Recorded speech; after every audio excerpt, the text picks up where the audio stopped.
रायपुर के महापौर एजाज ढेबर और तमाम नगर निगम की टीम द्वारा शैक्षणिक भ्रमण किया गया, जिसमें मसूरी और बेंगलुरु का भ्रमण दल ने किया।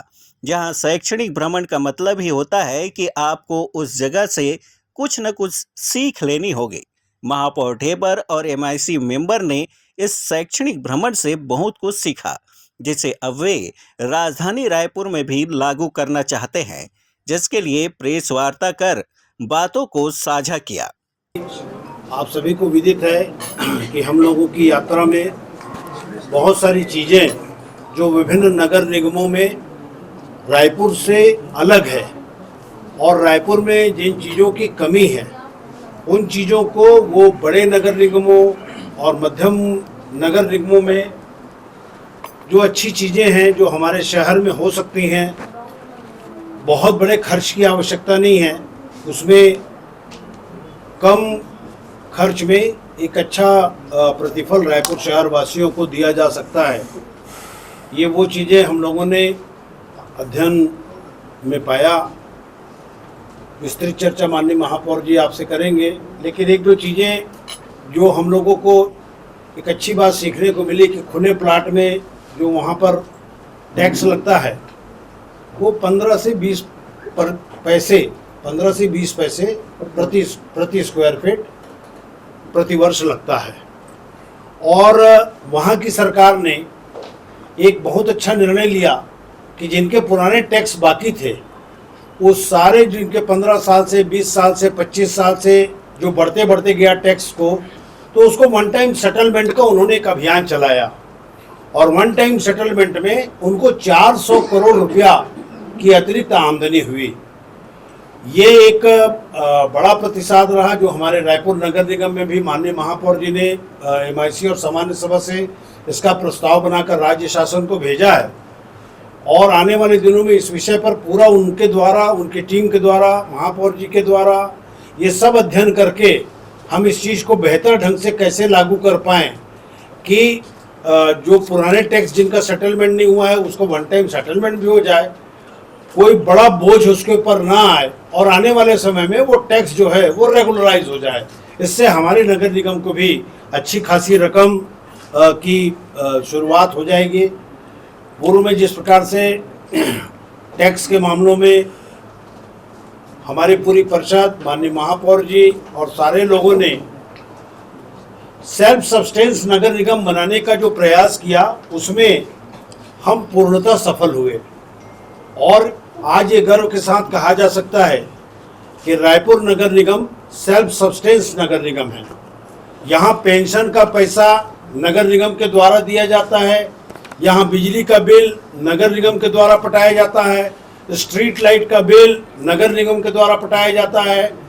बहुत कम ऐसे देखने को मिलते हैं जहाँ नगर निगम इतनी जल्दी आत्मनिर्भर बने और इस दिशा में महापौर जी ने लगातार प्रयास किया और उनकी टीम और सारे लोगों ने मिलकर के इस मामले में बहुत गंभीरता से रायपुर नगर निगम को एक अच्छे पायदान पर पहुंचाने का जो प्रयास किया।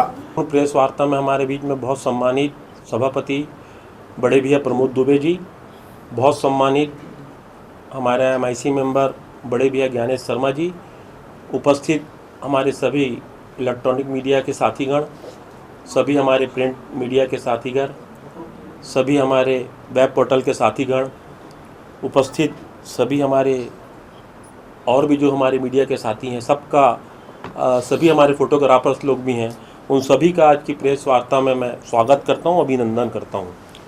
साथियों, निश्चित तौर पर जब आदमी बाहर जाता है और जब खासकर जब कोई महानगर पालिका निगम जाता है तो ज़रूर वहाँ से वो कुछ न तो कुछ उसको एक नई चीज़ सीखने को, देखने को मिलती है।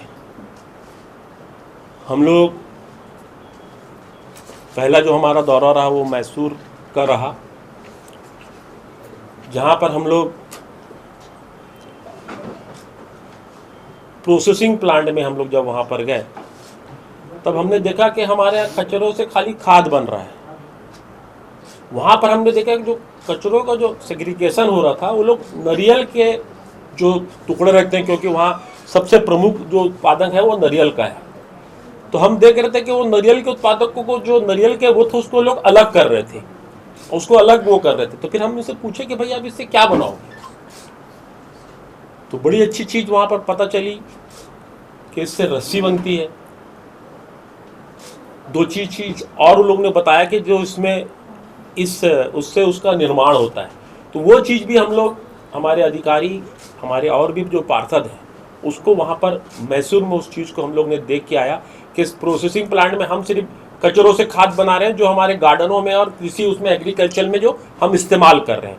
मगर अभी हमने ये चीज़, एक नई चीज़ वहाँ पर हमने ये चीज़ को वहाँ पर इजाब किया कि ये चीज़ हमारे उधर रायपुर में भी ये चीज़, हमारे यहाँ भी अभी जो नारियल के जो वो निकलते हैं, हाँ, गुच्छ, वो बहुत बड़ी मात्रा में यहाँ निकल रहे हैं।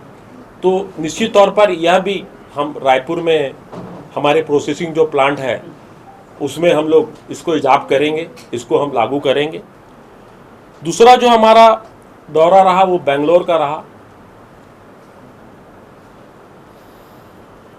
प्रमोद भैया ने बहुत सारी बात बताई कि वन टाइम सेटलमेंट जो बहुत जल्दी हो जाएगा।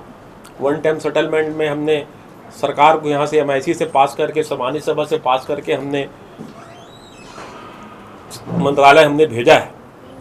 तो मुझे लगता है जब ये पास हो जाएगा, और बहुत कुछ खुले प्लाट में भी वहाँ पर जो टैक्सों का जो सिस्टम है वो हम वहाँ पर देख कर आए हैं। तो निश्चित तौर पर मुझे लगता है कि ये सब चीज़ों से जो हमारी टैक्स में जो हमारी जो इनकम है, जो हमारी टैक्स की आय है, निश्चित तौर पर इस बार आप लोगों को अच्छे बड़े उसमें टैक्स हमारे नगर निगम को प्राप्त होगा, जो हम लोग सीख कर आए। दूसरा जो एक नई चीज हम जो अपने नगर निगम में लागू करेंगे कि जो सरकारी हॉस्पिटल में जब बच्चियां पैदा होगी, बेटियां, उनके लिए 20,000 रुपया फिक्स डिपॉजिट, इसको पहले MIC से सामान्य सभा से पास करके सरकार के पास भेजेंगे। मगर मुझे पूरी उम्मीद है कि ये काम हम लोग करेंगे। 20,000 रुपया उनके खाते में फिक्स डिपॉजिट हम कराएंगे। जब वो बच्ची 18 साल की हो जाएगी तो निश्चित तौर पर उसकी शादी के लिए, उसकी पढ़ाई के लिए, उसके लिए उसको वो काम आएगा। दूसरी एक बहुत बड़ी चीज जो हम लोग देख कर आए, जो हमारे सफाई कर्मचारी हैं, सुबह 6 बजे से निकलते हैं, उनको सबसे ज़्यादा पड़ी रहती है कि बस हम लोग काम ख़त्म करें और नाश्ते के लिए अपने घर जाएं या नाश्ता करने कहीं रुक जाएं। मगर अब ऐसा नहीं होगा। हमारा यह प्रयास रहेगा कि 4,000 या 5,000 कर्मचारियों को रायपुर नगर निगम के माध्यम से सुबह नाश्ते की व्यवस्था उनके लिए की जाएगी। ब्रेकफास्ट जो होता है वो अब उनको घर में जाने की या होटल में जाने की नहीं, मगर रायपुर नगर निगम उनको ये उपलब्ध कराएगा। इसके लिए भी MIC और सामान्य सभा से पास करके, इस प्रस्ताव को ला के पास करके, ये दोनों मुद्दे मुझे लगता है कि हम लोग ने बहुत बढ़िया वहाँ पर वो। तीसरी चीज़ रेन हार्वेस्टिंग सिस्टम जो हमारे यहाँ कंपलसरी नहीं है, इस बात को मैं मानता हूँ। और बेंगलोर में ये पूरे शहर में कंपलसरी है। आप अगर घर भी बना रहे हैं तो ये छोटा सा भी घर बना रहे हैं तो आपके लिए कंपलसरी है। अब हम इसको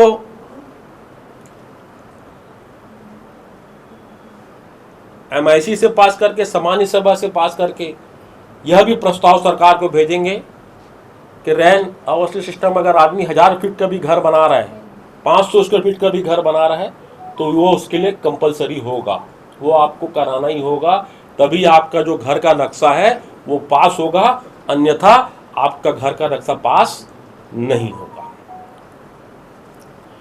तो निश्चित तौर पर जिस तरीके से, और ऐसे ही नहीं कि हम लोग वहाँ पर सीख कर आए, और ये जरूर है कि हमारे रायपुर भी बहुत सारे उसमें अच्छा काम कर रहा है। रायपुर की भी, जैसे कि भैया ने बताया, कुंड के बारे में बताया, बहुत सारी चीज़। हमारे गोठानों के बारे में वहाँ चर्चा हो रही थी, मगर ये सरकार ने गोठानों को बंद कर दिया। वो लोग हमसे पूछ रहे थे कि आप लोग वो जो गोबर वाला जो सिस्टम है वो कैसे आप लोग उसको वो कर रहे हैं, गोबर कैसे आप 2 रुपये में कैसे खरीद रहे हैं। फिर गौमूत्र के बारे में वो लोग हमसे सवाल पूछा। तो ये बहुत सारी चीज़ें थी जो हमारे लिए, उनके लिए वो नवाचार था कि जो हमसे वो सवाल करते थे। और बहुत सारी चीज़ हमारे लिए भी वो था कि जो हमने देखा, क्योंकि निश्चित तौर पर हमारी टोटल शहर की आबादी 20 लाख है और टोटल छत्तीसगढ़ की आबादी 3 करोड़ है, मगर वहाँ पर सिर्फ बेंगलोर सिटी की आबादी टोटल वहाँ पर 3 करोड़ है, सिर्फ बेंगलोर सिटी की। और 4000 करोड़ रुपया उनका रेवेन्यू कलेक्शन है, जो टैक्स के जो उनकी आय है वो 4000 करोड़ रुपया है। 1.5 करोड़, 1.5 करोड़। तो मुझे लगता है 150 करोड़ है। तो ये मुझे लगता है कि बहुत बड़े मात्रा में एक वो है। और मुझे लगता है कि बेंगलोर जैसी सिटी, बेंगलोर जैसे महानगर पालिका निगम में, और अच्छा एक चीज़ और कि बेंगलोर में हर चीज़ के लिए जल बोर्ड अलग बना हुआ है जिसमें एक आईएएस बैठते हैं, स्वास्थ्य के लिए, साफ सफाई के लिए एक अलग बोर्ड, उसमें एक आईएएस बैठते हैं,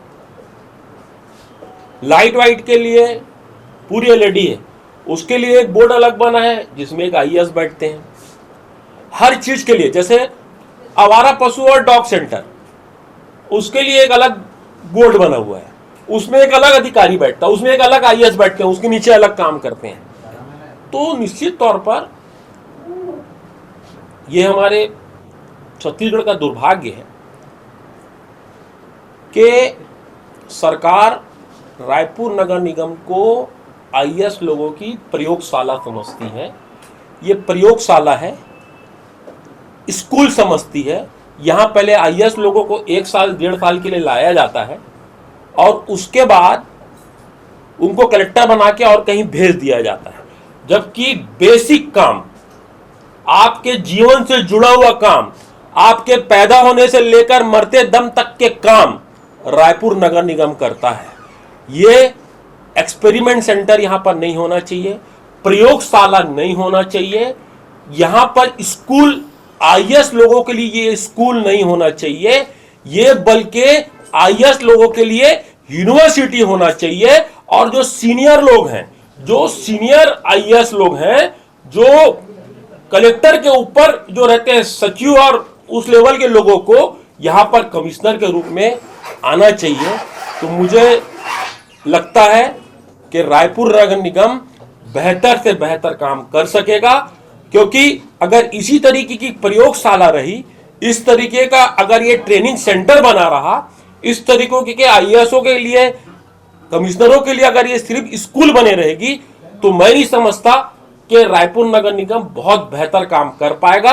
अभी तो ये होता है कि जो कमिश्नर होते हैं वो कुछ समय के लिए काम करते हैं, फिर जैसे ही 6 महीना, 8 महीना, 1 साल, 1.25 साल होता है तो उनका ट्रांसफर हो जाता है। तो मुझे लगता है कि काम उसमें बहुत प्रभावित होता है, और जो काम के जो स्पीड होना चाहिए, काम का जो मादा होना चाहिए, काम की जो क्वालिटी होना चाहिए, तो मुझे लगता है कि कहीं ना कहीं इसमें बहुत बड़ा विराम लगता है। तो इसमें हम चाहते हैं कि कम से कम ऐसे आईएएस लोगों की, ऐसे यहाँ पर कमिश्नरों की नियुक्ति हो जो कम से कम कलेक्टर से ऊपर हो।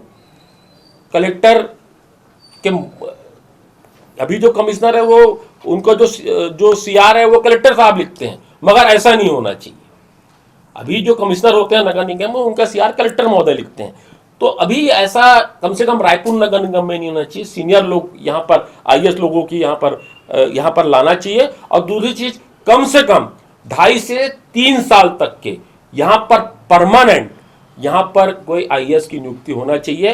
तो मुझे लगता है कि ये बेहतर से बेहतर यहाँ पर काम हो सकेगा और अच्छे से अच्छा काम देखने को हमको, और रायपुर में नवाचार और अच्छे से जो सिस्टम से काम हर क्षेत्र में, जो बेसिक काम है रायपुर नगर निगम के, हर क्षेत्र में बेहतर से बेहतर काम हो सकेगा।